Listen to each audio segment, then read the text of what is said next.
I mean, I never think about it, to be honest. I didn't came here to want to be a MVP of the league, you know. I always think someone is better than me, you know. I want to compete to beat him. Just by that mentality, I'm going to be underdog always. And, you know, the only thing I'll say about it, obviously, congrats to Nikola. You know, he deserved it. He had an amazing season. You know, there's no right or wrong. You know, there was a lot of candidates. It could have gone either way. You know, Giannis, you know, Devin Booker, you know, being on the best team in the league by far. So I guess every year is all about, you know, whatever you guys decide, whatever fits the narrative as far as, you know, who's going to win. But to me, the only thing I say about these awards is that, you know, until, I don't know how to explain it, but, you know, I go back to, you know, what I saw or what I heard on the podcast about, you know, Bill Simmons basically saying, you know, it sounded like he had a grudge against somebody saying, you know, F Jalen Green.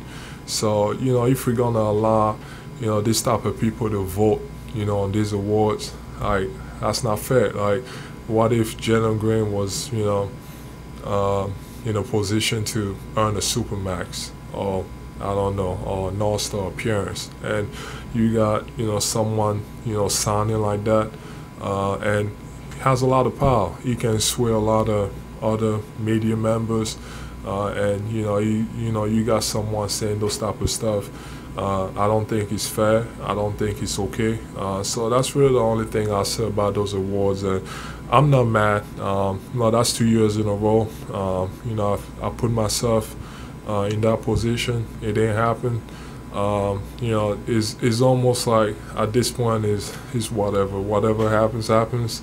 You know, that's probably, you know, last year I campaigned about it. This year, you know, I answered questions when I was asked, and, you know, in the next, you know, few years until I retire, it's almost like, you know, to me, it's just, I don't know. Like I said, I don't know what else I have to do to win it, and to me, it's like, at this point, it's like, it's whatever. Guys, we are in the midst of one of the most impressive runs we've ever seen in NBA history, especially as far as offensive assault goes.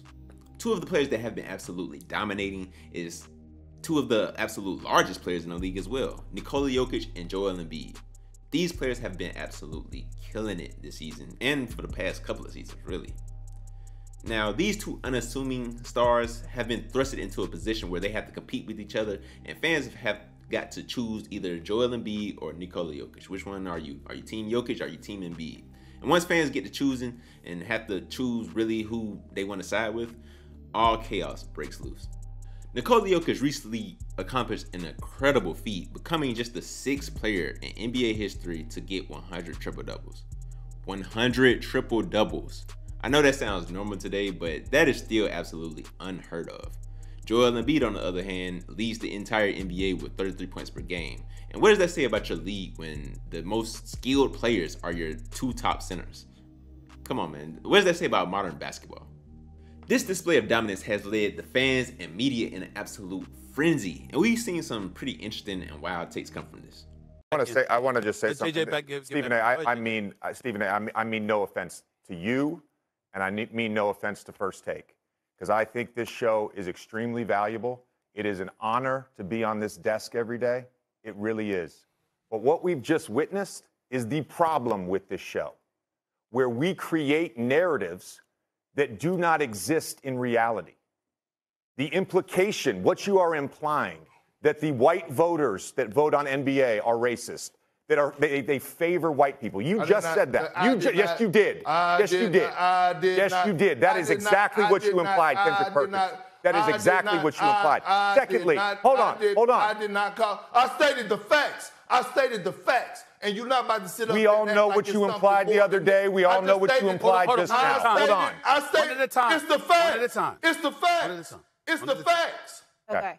With the NBA becoming increasingly more offensive oriented to the point where now you have role players that are capable of creating their own shots for themselves, and young stars are absolutely blossoming offensively. So it's getting increasingly difficult to really stand out in the NBA, with the exception of these two. So for these two to do it says a lot about them. But they aren't alone in the race, as the Greek Freak is right on their bumpers and looking to dominate like he's always had. This is happening at a time where a lot of players aren't really taking the regular season seriously anymore and are just waiting till the playoffs to turn it up. The likes of Kawhi Leonard, LeBron James, Kyrie Irving, and Kevin Durant would like a word. All of this to say, what does this mean for the state of the league, and who will get the edge of this groundbreaking MVP race? I am Coach JB, and welcome to the Doctrine of Hoops channel, a place where we take a journey through the magical world of basketball. Before we get into the implications behind this MVP race, I'm going to need you guys to smash that like button so we can get to the top in the YouTube algorithm. With that said, let's get into it. Throughout NBA history, we've been able to see some of the most absolute greatest that have ever laced them up go head to head, and it's always left us as fans debating who actually is the best. On one hand, you had the technical aspect of who actually receives the hardware and receives the accolades, the awards. Particularly one in particular that we're talking about today is the MVP award. On the other hand, you have the conversation around who actually is the best player, and are those terms synonymous? We've seen times where players like LeBron James and Kobe Bryant missed out on the hardware even though they clearly were the best players in the association in their respective times. We've also seen times where the best players in the association did dominate the hardware, like Kareem Abdul-Jabbar, Michael Jordan, Larry Bird, and Magic Johnson. So where is the line drawn? In the NBA, there have been many MVP races that were just too close to call, resulting in heated debates amongst NBA fans and analysts. One of the most bizarre instances happened in the 1989-90 NBA season, where Charles Barkley had a strong case for the award. Barkley received 36 first place votes, which was 9 more than his closest competitor, Magic Johnson. However, Johnson ultimately won the award due to a pool of 5 reasonable candidates that threw off the tabulation, with Karl Malone and Patrick Ewing also receiving a significant amount of votes.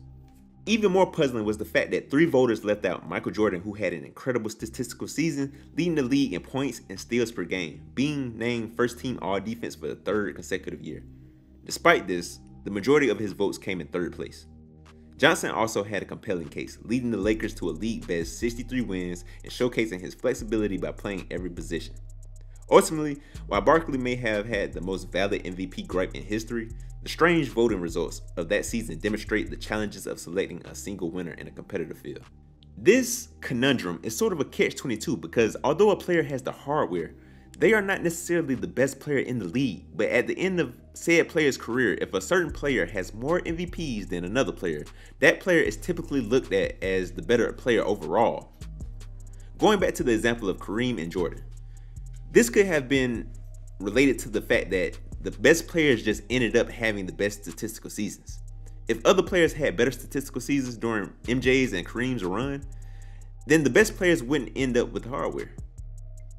It is a very confusing scenario, but it is left to be seen. Should we decenter and devalue the MVP award in greatest of all time debates? Maybe we should introduce another award given to the player who is simply the best player in the association for the year. That accolade should be a bigger factor in who actually is the greatest. Now, getting back to Embiid and Jokic, even with that argument, it's completely hard to tell because it's always subjective. They have very vastly different skill sets and talents, and their style of play varies so much. When you build a team around them, you would have to take way different approaches. So I hate comparing the players a lot of times because it's just 2 different players. But let's, for the sake of the argument, let's get into it. Joel Embiid is an absolute defensive stalwart, especially on that side of the ball. He's tall, he's big, you can't really move him, and he's mobile. But he's actually a better offensive player, both inside and outside. And that's saying something because, like I said, he's an absolute defensive menace. With Jokic, he's kind of on the defensive side of the ball, but he's still very capable. He has very quick hands, and he's just tall. He's 7 foot, 280 pounds. So that's saying something. He can definitely hold his own on that side of the ball as well. Those quick hands from Jokic are the result of his hand-eye coordination, which is huge for his ability to be one of the best passers we've ever seen, added onto that big frame and such skilled, artisan-like scoring abilities. Jokic just makes everyone around him better. At the end of the day, these comparisons seem to always come down to this. Basketball is a team game, so who makes their teammates better? Whether we're talking about LeBron versus whoever, Jordan or Kobe all time, or in his MVP pursuits against KD and Derrick Rose. Whether we are talking about Magic Johnson versus Larry Bird, being the ultimate teammate is the trump card to all debates. Meanwhile, Damian Lillard's name has been buzzing right now from comments he's made about hating what the NBA has become, and I don't disagree. But the NBA I play in now is not the NBA that I came into. And I expect it to evolve. Everything is constantly changing. But like, I feel like I play for the love of the game. Like I want the competition. I want to know what it feels like to win. I want to see my teammates do well. I want to see my teammates get paid. You know, like I enjoy the bonding part of it. Like we spend more time with each other than anybody. But now it's like, that don't count. Regular season don't count. Get a ring. You know what I'm saying? Like this guy's the MVP. This guy did this. He the first. It's like, bro, what is this stuff? Like, what is this? You know what I'm saying? Like, I don't want to make it about my situation, but I was talking after a game like a week ago, and I was just like, they was asking me about Dame, but like to win a ring. And I'm like, bro, I don't need to prove to y'all that I want to win a ring. Why the hell do I play? Like, I don't need to prove that to y'all, but we cannot keep acting like, while I understand we play to win championships, we all want to win the championship. We can't keep acting like nothing matters. Like the rest of the stuff, the journey doesn't matter. We can't keep doing that. You know what I'm saying? So I feel like there's so many ways that the league is different. There's so many ways, and I think about it all the time where I'm like, man, I don't know if I can just play a long, long time, because I don't enjoy what the NBA as a whole is becoming. While I agree that basketball is in a bad place, it's not because of ring culture. What Dame seems to be talking about is the lack of interest in the regular season. Those are two totally different things. You can have an interest in the regular season and the finals because they both matter when we talk about a player's legacies. The thing is that the media does a poor job highlighting regular season feats and talking about that in terms of players' legacies outside of LeBron James, of course. The players also play a factor because of the load management, the lack of defense, especially in the All-Star game. Like, are players even trying to stop the opposing players these days? This is what's ruining the NBA, not ring culture, which leads to my thoughts on the conversation around Embiid and Jokic. Right now, to help his case, Jokic is absolutely having an era with back-to-back MVPs, and he looks to be in the running for another. This will bode well for him when it's all said and done. It's almost as if we are in the Jokic era of the NBA, the only thing is his inability to bring home an NBA Finals ring kind of says we aren't in his era just yet. But it could be the start very soon. If we are, we will see him enter what we have only seen from the likes of Magic Johnson and Kareem's, the Larry Birds, the Michael Jordans, the Tim Duncans, the Kobe Bryants, and finally those players had eras. We knew at that time period that we were in the midst of their dynasty. To get the edge on this competition, that is where Jokic's head should be. Then all of the advanced statistics would matter. So even though Jokic is not having an era, he is definitely having a moment, and Joel Embiid has yet to have his moment. To sway the voters of these prestigious awards, he needs to have a moment where he is putting up unrealistic numbers compared to his standards even, and definitely compared to Jokic. We should see consistent 40 to 50 point games. He has the ability to pull in more rebounds, and he has the ability to up his block numbers. Of course, paired with going on some incredible win streaks. To really change these voters, you have to not just wake them up. You have to literally slap them in their face and pour boiling hot water on them while they are in their Jokic trance. Leave no question that you are the undisputed king. In the first matchup this season, the Sixers actually got the best of Jokic and the Nuggets couldn't contain Embiid. Keep that up. But even then, It was more of a team concept that shut Nikola Jokic down, because Embiid wasn't even matched up with him. Ben from Thinking Basketball did a good job breaking down that matchup. At the end of the day, we are seeing so many great players and performers that we've ever seen at any point in NBA history. But they also have the nicest personalities we've ever seen in NBA history as well.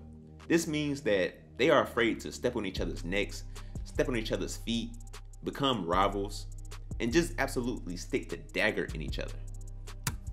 If these players want to be the undisputed king of the NBA, the undisputed #1 player, they have to let go of Mr. Nice Guy. But that's it for this one, guys. We recently hit 300 subscribers on the channel, and we created this channel to give exposure to the players that deserve it. The NBA and its media partners have an absolute monopoly on the players they want to get the recognition in the NBA.